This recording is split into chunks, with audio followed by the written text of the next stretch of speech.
Sa ngayon po ay patuloy pa rin na easterlies ang dominanteng hangin na umiihip ngayon dito sa ating bansa. Ito po ay mainit na hangin na nanggagaling yan sa may Pacific Ocean na may mga daladalang moisture na siya pong nagre-resulta ng pagkakabuo ng mga localized thunderstorm. Ilan ng mga isolated rains lalo na sa panahon ng tag-init sa dakong hapon, gabi at madaling araw. At sa ating long range forecast, consistent pa rin naman po na walang bagyo na namamataan na tatawid po sa ating kalupaan for the next 2 weeks. At sa lagay ng ating panahon, ngayong madaling araw ay maayos pa rin ang panahon sa malaking bahagi ng ating bansa maliban lamang sa mga tsansa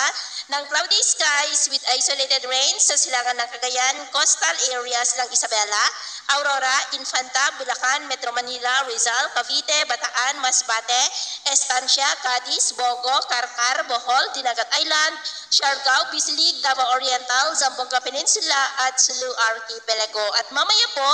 ay sisikat naman ang araw sa malaking bahagi ng ating bansa pero may tsansa pa rin ng cloudy skies with isolated rains sa ilang bahagi ng Aurora, Bulacan, southern part ng Samar, southern part ng Leyte, Bohol, Caraga, Zamboanga at Sulu Archipelago. At mamayang hapon, maayos na panahon pa rin ang asahan sa malaking bahagi ng ating bansa maliban lamang sa mga tsansa ng mga isolated rains sa ilang bahagi. Kaya kung lalabas po tayo sa ating mga tahanan, ugaliin lamang po natin lagi ang magdala ng kahit anong panangga natin sa init ng araw at proteksyon na rin po sa mga biglaang buhos ng ulan. At sa atin naman pong mga baybayin, wala naman po tayong nakataas na namang gale warning signals, pero iba yung pag-ingat lamang po kung papalaot tayo